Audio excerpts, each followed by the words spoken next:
Now, class 9. Today we study chapter chapter 9 chapter 3 constitutional design. Constitutional design का हमारा कुछ topic रह गया था constituent assembly.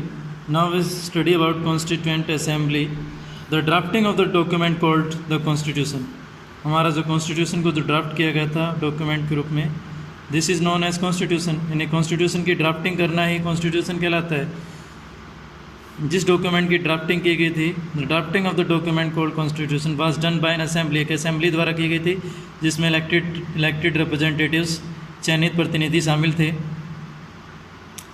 जिसको हम कॉन्स्टिट्यूएंट असेंबली, संविधान सभा कहते हैं. संविधान सभा यानी कि ड्राफ्टिंग ऑफ ए डॉक्यूमेंट जो कि हमारा कॉन्स्टिट्यूशन कहते हैं. Drafting of document was done by elected representative of the constituent assembly. Was done by elected representative of assembly. This is the constituent assembly. इसको हम constituent assembly कहते हैं. elect to the constituent assembly. Election to the constituent assembly. Elections to the constituent assembly were in July. Election जो हुए थे वर इन जुलाई 1946. Elections were held. Constituent assembly के अंदर जो इलेक्शन हुए थे वो जुलाई 1946 में. Its first meeting was held December 1946. First meeting जो हुई थी दिसंबर 1946 में हुई. Then soon after the country was divided into India and Pakistan. बाद में कुछ जल्दी कंट्री इंडिया और पाकिस्तान में डिवाइड हो गई थी. The constituent assembly was also divided into the constituent assembly of India.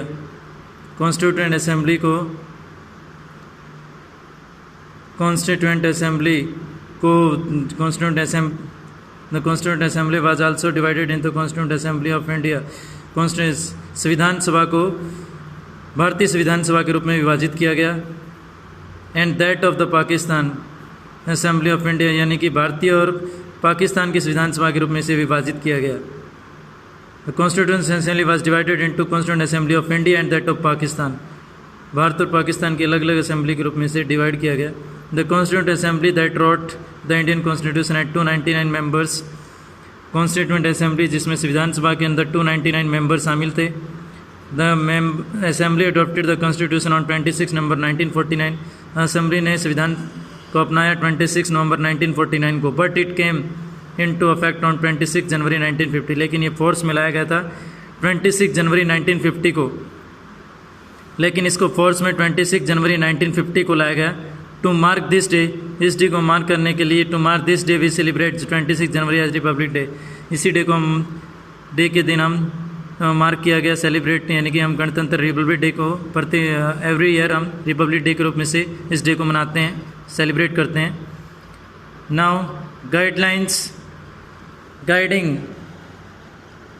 Now we study guiding values of the constitution. Guiding value of the constitution. Why should we accept the constitution.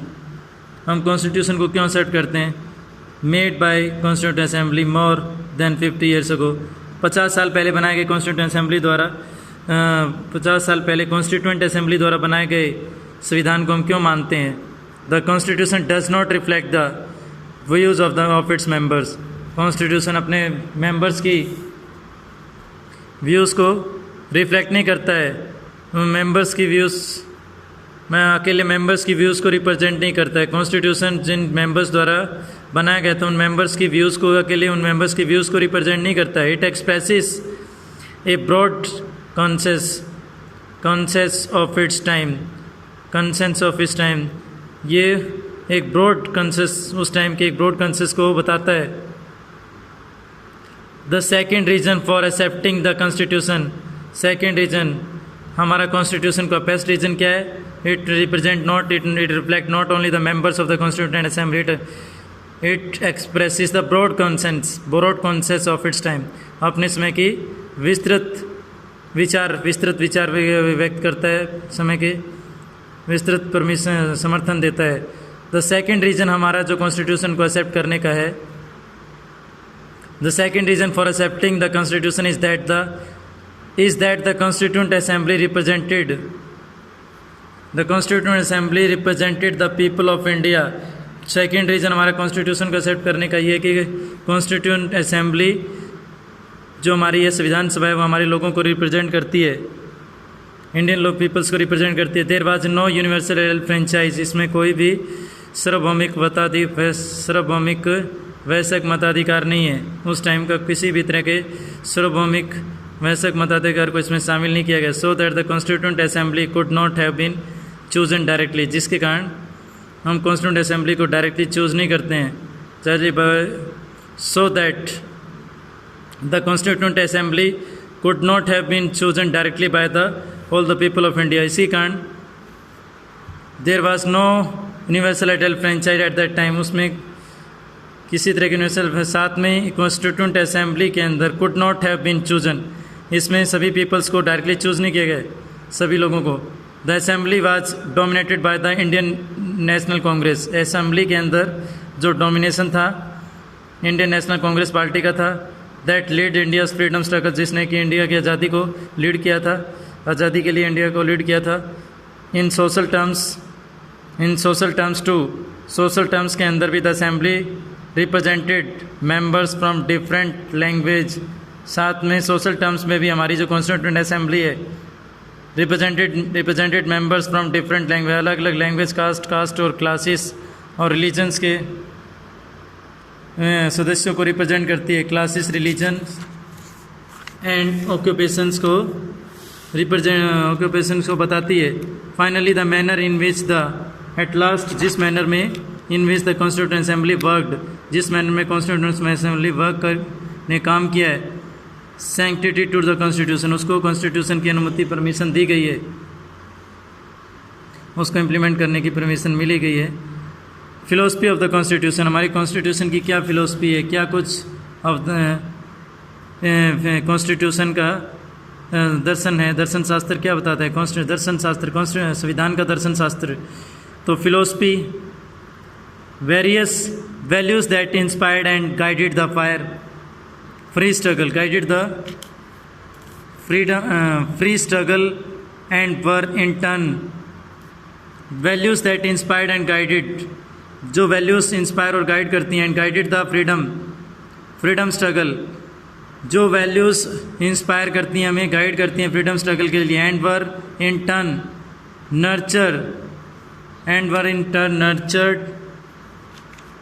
Nurtured by, और जो पोषित हुई हैं by formed and in turn nurtured by form the foundation for India's democracy, जिन्होंने इन India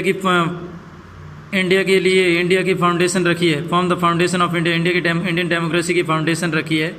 यानी कि जो वैल्यूज़ और जो वैल्यूज दैट जिन्होंने इंस्पायर किया और गाइड किया फ्री स्ट्रगल के लिए, एंड वर इन और जिन वैल्यू और इन्होंने इसको पोषित किया है, इंडिया को पोषित किया है, और जिन वैल्यूज़ और स्ट्रगल ने इंडिया को पोषित किया, नर्चर किया है कि इंडियन डेमोक्रेसी को स्थापित करने के लिए, वो वैल्यूज़ हम फिलोसफी के अंदर स्टडी करते हैं।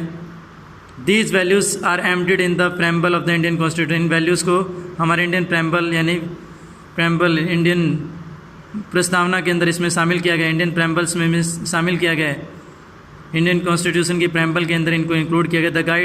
They guide all the articles of the, ये क्या करते हैं, they guide all the articles of the Indian constitution, ये सभी इंडियन कॉन्स्टिट्यूशन के आर्टिकल्स को गाइड करता है। The constitution begins with a short statement of its basic rule value, हमारे संविधान की शुरुआत, कॉन्स्टिट्यूशन की शुरुआत होती है एक शॉर्ट स्टेटमेंट के द्वारा, बेसिक वैल्यूज़ की एक शॉर्ट स्टेटमेंट द्वारा शुरुआत होती है। यानी This is the preamble to the Constitution. This is called the preamble to the Constitution. हमारा इंडियन कॉन्स्टिट्यूशन का preamble प्रस्तावना कहते हैं। Now the preamble of the Constitution read like a poem, हम हमारा जो कॉन्स्टिट्यूशन का प्रेम्बल है उसको हम पोएम की तरह पढ़ते हैं। The preamble of the constitution reads like a poem on democracy के ऊपर इसे पोएम के रूप में स्टडी की जाती है, पढ़ा जाता है। It contains philosophy on which the entire country entire constitution has been built, इसमें एक वो फिलोसफी दर्शन शास्त्र दिया गया जिस पे कंप्लीट हमारा कॉन्स्टिट्यूशन का निर्माण किया गया है। इट प्रोवाइड्स, ये प्रोवाइड्स करता है, ये देता है, it provides standard to examine, एक ऐसा स्टैंडर्ड देता है। इट प्रोवाइड्स स्टैंडर्ड, एक ऐसा स्टेटस देता है to examine and evaluate law and action of government, जिससे कि हम गवर्नमेंट के कानून और एक्शन को मूल्यांकन कर सकें। To find out whether it is good और बैड इट, हमें अगर इनको फाइंड आउट करें, इनको हम जानें कि ये ठीक है या गलत हैं। It is soul of the freedom, ये हमारी it is soul of the Indian constitution, हमारी कॉन्स्टिट्यूशन की आत्मा है। इंस्टीट्यूशनल डिजाइन, इंस्टीट्यूशनल डिजाइन क्या है, यानी कि संस्थागत ढांचा कैसे तैयार किया गया है। संस्थागत डिजाइन हमारे इंडियन कॉन्स्टिट्यूशन का इंस्टीट्यूशनल डिजाइन के रूप में एक constitution is not merely a statement of values. Constitution, Indian constitution एक सिर्फ वैल्यूज़ की एक स्टेटमेंट नहीं है। And philosophy, no it's not merely statement of value and philosophy. हमारा इंडियन कॉन्स्टिट्यूशन जो है वैल्यूज़ और फिलोसफी के एक सिर्फ स्टेटमेंट नहीं है। Constitution is mainly about embodying these value, ऐसी वैल्यूज़ को शामिल करता है। इम्बॉडिंग दीज वैल्यूज़, इस तरह की वैल्यूज़ को फिलोसफी के वैल्यूज़ और फिलोसफी से रिलेटेड वैल्यूज़ को शामिल करता है। Embodying these values into institutional arrangement, constitutional arrangement के अंदर इस तरह की हमारी जो फिलोसफी से रिलेटेड वैल्यूज़ को शामिल करता है। It is very long and detailed document, constitution काफ़ी लॉन्ग एंड डिटेल्ड डॉक्यूमेंट है। Constitution is an very long and detailed document, constitution is a very long and detailed document, यानी कि काफ़ी विस्तृत, लंबा और विस्तृत डॉक्यूमेंट है हमारा कॉन्स्टिट्यूशन। देयरफॉर डॉक्यूमेंट के रूप में मौजूद है। Therefore it needs to be amended quite regularly to keep it updated, जिसके कारण इसको हमें टाइम टू टाइम अपडेट करने की रिक्वायरमेंट पड़ सकती है नियमित रूप से। यानी कि the constitution describe the institution, constitution describe करता है institutional arrangement in a very legal language. Constitution बताता है कि इंस्टीट्यूशनल अरेंजमेंट को एक लीगल लैंग्वेज के अंदर कंप्लीट किया जाना चाहिए, यानी कि एक वैध औपचारिक लीगल यानी कि कानूनी लैंग्वेज में इसको डिस्क्राइब किया जाना चाहिए। कानूनी भाषा में हमें हमारे हमारा कॉन्स्टिट्यूशन बताता है कि इंस्टीट्यूशनल संस्थागत प्रबंधन, संस्थागत अरेंजमेंट को, इंस्टीट्यूशनल अरेंजमेंट को एक औपचारिक एक लीगल लैंग्वेज के अंदर डिस्क्राइब किया जाना चाहिए। Like any constitution, other constitution की तरह, जैसे कि कोई भी कॉन्स्टिट्यूशन हो। The Indian constitution is a down constitutions, the Indian constitutions law Lay's down a procedure. किसी भी कॉन्स्टिट्यूशन की तरह इंडियन कॉन्स्टिट्यूशन क्या करता है, एक प्रोसीजर को रखता है। Lays down a procedure for choosing persons to govern the country, एक प्रोसीजर, इंडियन कॉन्स्टिट्यूशन हमारा एक प्रोसीजर तैयार करता है जिसमें कि लोग अपने रिप्रेजेंटेटिव को चुनते हैं, अपनी सरकार को, अपने देश को चलाने के लिए अपने रिप्रेजेंटेटिव को चुनते हैं, एक ऐसे पर्सन को चुनते हैं जो उनके देश को चलाता है। It defines who will have, constitution ये भी बताता है कि who will have how much power, किसके पास कितनी पावर होनी चाहिए, शक्ति होनी चाहिए। Constitution also describe that who will have how much power, कि किसके पास कितनी शक्ति हो सकती है। टू टेक विच डिसीजन, जिससे कि वो डिसीजन ले सके। And it put it limit to what the government, और साथ में उस पर वो लिमिट उसको सीमित कर सके to what the government can do, जो कि सरकार करती है, by providing some right to the citizen and can not be violated, जो कि जिसमें कि सिटीजन्स को कुछ राइट दिए जाने चाहिए जिनको पोल्यूट नहीं किया जाना चाहिए, that can not B polluted, उनको पोल्यूट नहीं किया जाना चाहिए, उनको प्रदूषित नहीं किया जाना चाहिए। डेफिनीशंस के रूप में अगर हम देखें, डेफिनीशंस के रूप में फर्स्ट वन हमारी जो कॉन्स्टिट्यूशन की डेफिनेशन है, कॉन्स्टिट्यूशन चैप्टर की डेफिनेशन के रूप में हम स्टडी करेंगे। पहली हमारी डेफिनेशन में अपार्थेड रंग भेद की नीति।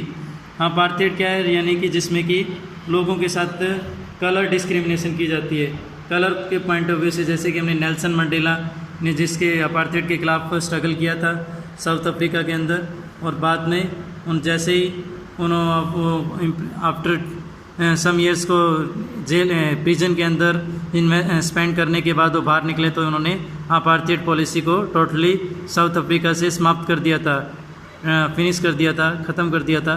अपार्थेड जो हमारी पॉलिसी है, the official policy of racial separation.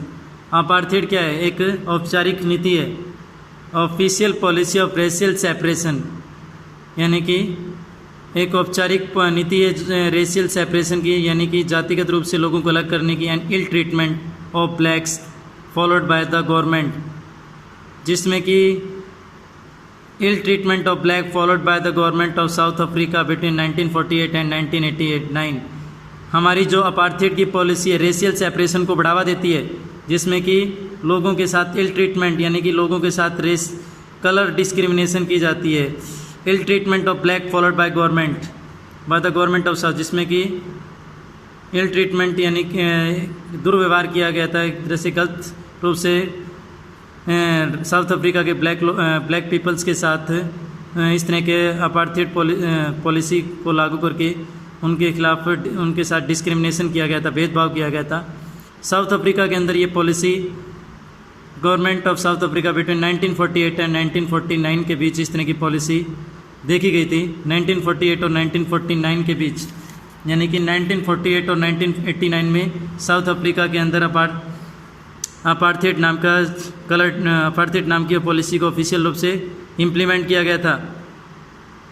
Close A distinct section of document, एक विविध हमारा जो सेक्शन होता है जिसको हम क्लोज कहते हैं, एक डॉक्यूमेंट का एक विविध सेक्शन जिसे हम क्लोज कहते हैं। कॉन्स्टिट्यूंट असेंबली, संविधान सभा जो कि जिन्होंने हमारा संविधान का निर्माण किया था, कॉन्स्टिट्यूंट असेंबली जिन्होंने हमारे संविधान का निर्माण किया था। एन असेंबली ऑफ पीपल्स, संविधान कॉन्स्टिट्यूंट असेंबली क्या थी, an assembly of peoples representative, ये असेंबली ऑफ पीपल्स रिप्रेजेंटेटिव लोगों की, यानी कि लोगों peoples represent and assembly of peoples representative that writes a constitution for a country, एक ऐसी असेंबली जिन्होंने जो कि लोगों यानी कि लोगों की असेंबली, लोगों की एक ऐसी सभा, लोगों के प्रतिनिधि के रूप में, यानी कि पीपल्स रिप्रेजेंटेटिव असेंबली, लोगों की यानी कि जनता की रिप्रेजेंटेटिव के रूप में जनता की सभा, रिप्रेजेंटेटिव के रूप में जनता की सभा, जिसको हम कॉन्स्टिट्यूंट असेंबली कहते हैं। दैट राइट्स ए कॉन्स्टिट्यूशन, जिन्होंने हमारे इंडिया का कॉन्स्टिट्यूशन लिखा है। एन असेंबली ऑफ पीपल्स, लोगों की एक सभा, लोगों के प्रतिनिधियों की एक सभा, लोगों के प्रतिनिधियों की एक सभा, जिसको हम कॉन्स्टिट्यूंट असेंबली, लोगों के प्रतिनिधियों की एक सभा, जिन्होंने लोगों के प्रतिनिधियों की एक सभा, जिसको हम कॉन्स्टिट्यूंट असेंबली कहते हैं, जिन्होंने हमारे इंडियन कॉन्स्टिट्यूशन लिखा था। कॉन्स्टिट्यूंट अमेंडमेंट क्या है, कॉन्स्टिट्यूंट अमेंडमेंट यानी संवैधानिक सुधार, कॉन्स्टिट्यूशनल अमेंडमेंट संवैधानिक सुधार। अमेंडमेंट हमारा जो है कॉन्स्टिट्यूंट अमेंडमेंट जो है ए चेंज इन द कॉन्स्टिट्यूशन, हमारे एक change in the constitution meant by supreme legislative body in a country. हमारी कॉन्स्टिट्यूशन के अंदर जो चेंज करता है वो कॉन्स्टिट्यूशनल अमेंडमेंट करती है। कॉन्स्टिट्यूशन के अंदर जो चेंज करता है वो करती है सुप्रीम लेजिस्लेटिव बॉडी, जिस supreme legislative body a supreme legislative body that changing the constitution, that change our constitution, supreme legislative body जो हमारी कॉन्स्टिट्यूशन में बदलाव करती है, इंडियन कॉन्स्टिट्यूशन में बदलाव करती है, चेंज लाती है, वही हमारा क्या है, उसी को हम कॉन्स्टिट्यूएंट असेंबली, उसी को हम कॉन्स्टिट्यूशनल अमेंडमेंट कहते हैं। यानी कि supreme legislative body is also known as constitutional amendment, a supreme legislative body that made by that made the supreme legislative body that made the constitution, यानी हमारे कॉन्स्टिट्यूशन का निर्माण जिस सुप्रीम लेजिस्लेटिव बॉडी ने किया है, सुप्रीम लेजिस्लेटिव बोर्ड में किया है, वही इस हमारी कॉन्स्टिट्यूशनल अमेंडमेंट कर सकती है। Now we study draft a preliminary version of a legal document. Draft क्या है? A preliminary version of legal document का हमारा एक प्रारंभिक प्रारूप है, प्रारंभिक वर्जन है। प्रीलिमिनरी वर्जन ऑफ यानी लीगल कानूनी डॉक्यूमेंट का एक कानूनी दस्तावेज का एक प्रीलिमिनरी प्राथमिक वर्जन, स्टार्टिंग प्राथमिक वर्जन, जिसको हम ड्राफ्ट कहते हैं। Treason jail, the offense of attempting to overthrow the government, the offense of attempting to overthrow the government of the state to which the offender owes allegiance। Treason यानी कि कोई भी persons कोई अपराध करता है, सरकार के अंदर कोई भी पर्सन्स अपराध करने का, टू ओवरथ्रो द गवर्नमेंट यानी कि कोई भी पर्सन अपराध द्वारा सरकार को निकालने की कोशिश करता है, टू विच द ऑफेंडर, जिसके कारण उस पर उसको ऑफेंडर ओस एलिजियंस, उसको जेल में जेल के अंदर, तो दैट इज ओस एलिजियंस यानी that is the treason. Now tryst a meeting और meeting place that has been agreed upon, एक मीटिंग जिसमें एक मीटिंग और एक ऐसी प्लेस होती है जहाँ पर जिसमें परमिशन दी जाती है। This is the tryst. Now our chapter is complete.